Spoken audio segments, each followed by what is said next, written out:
purchased the treasure. It doesn't belong to me, it belongs to him. And the trader said, when I sold everything. If he's got treasure, it is his.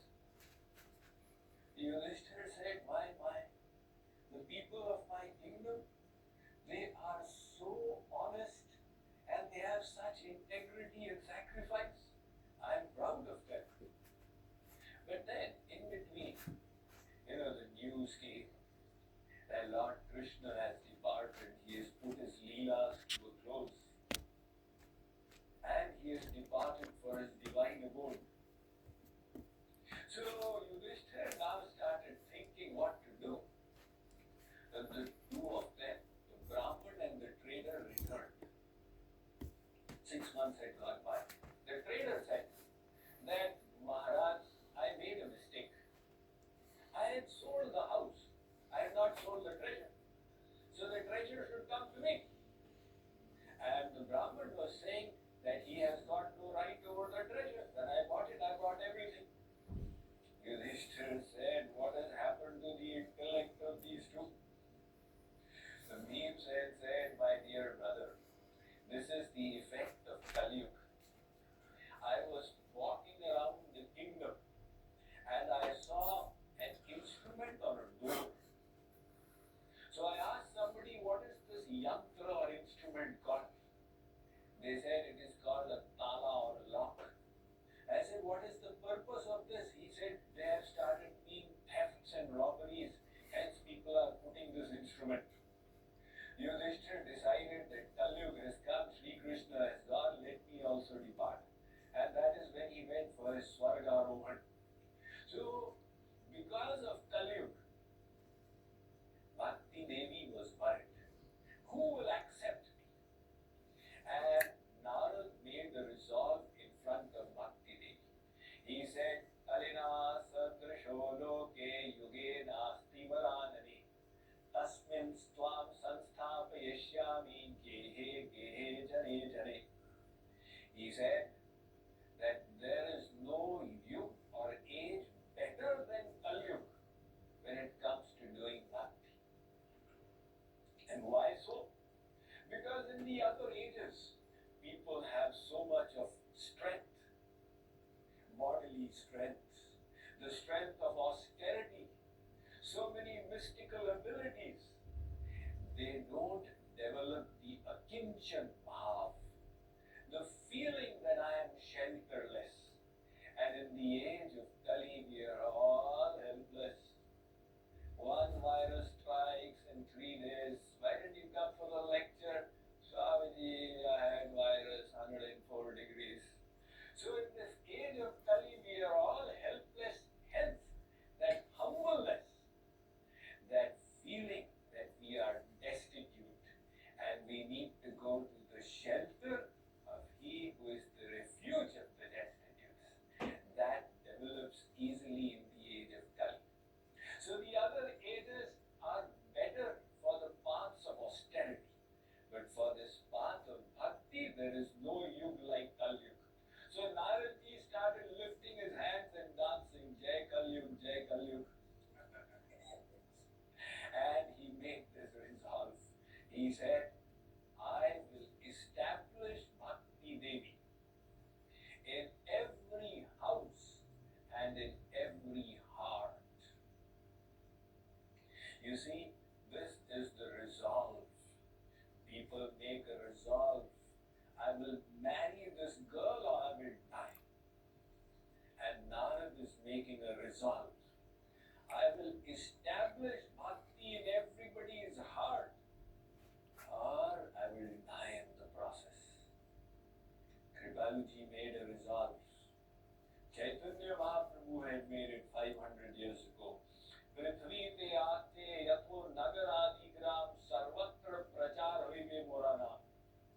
He said, in every village and city of the world, my name will be remembered. And Kripaluji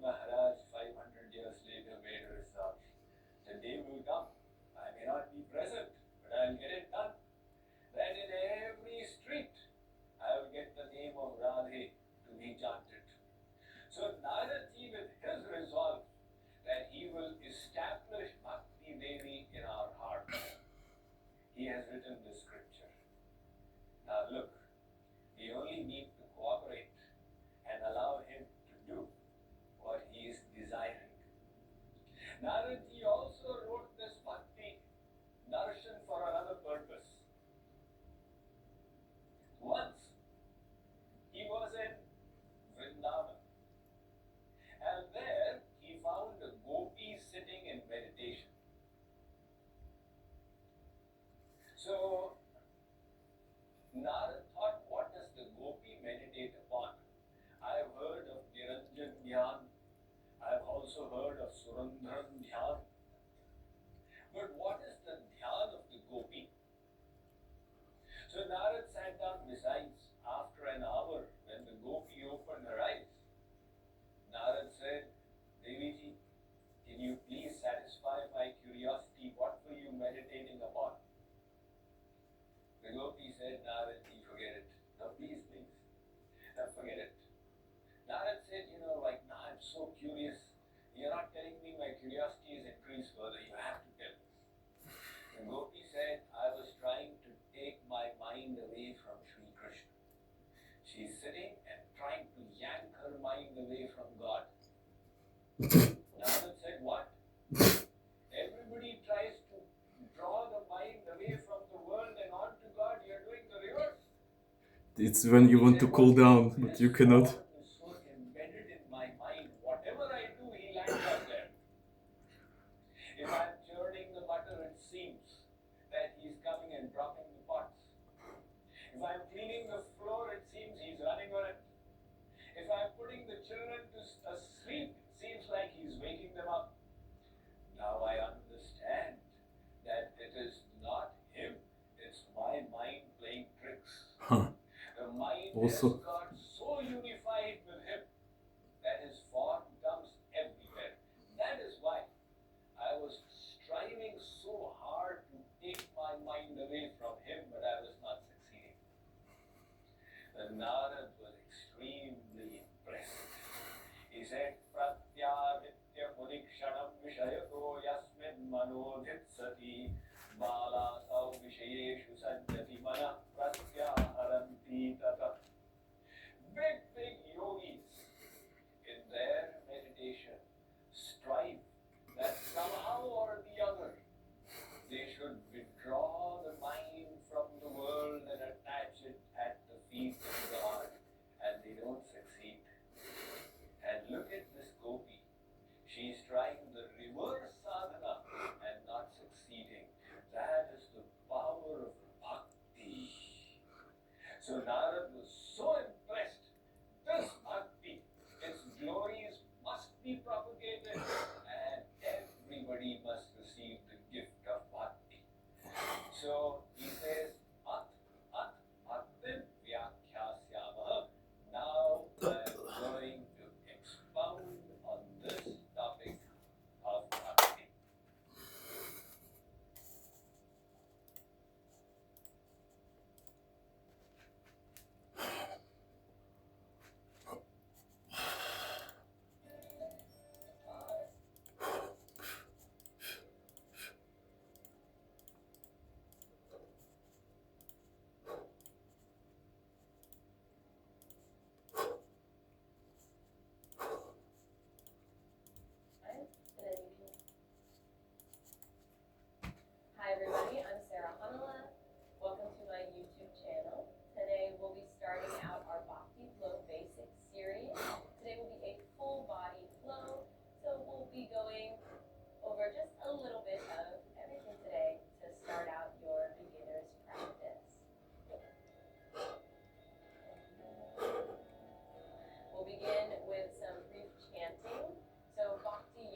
Not what I was looking for.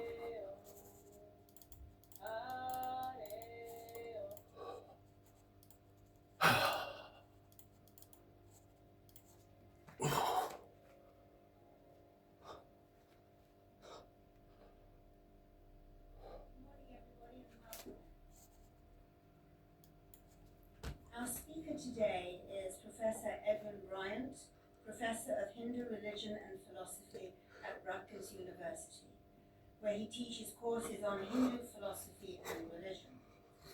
We were very fortunate to have him talk here a few years back on the Yoga Sutras of Patanjali. It's a talk which has proven to be one of the most popular on our YouTube channel. Professor Bryant received his PhD in Indic languages and cultures from Columbia University, where his thesis culminated in his first book, The Quest for the Origins of Vedic Culture. Before coming to Rutgers, he taught Hinduism at Harvard University for 3 years. He has published 8 books and authored a number of articles on Vedic history and culture, yoga philosophy, and the Krishna tradition, and has received numerous awards and fellowships.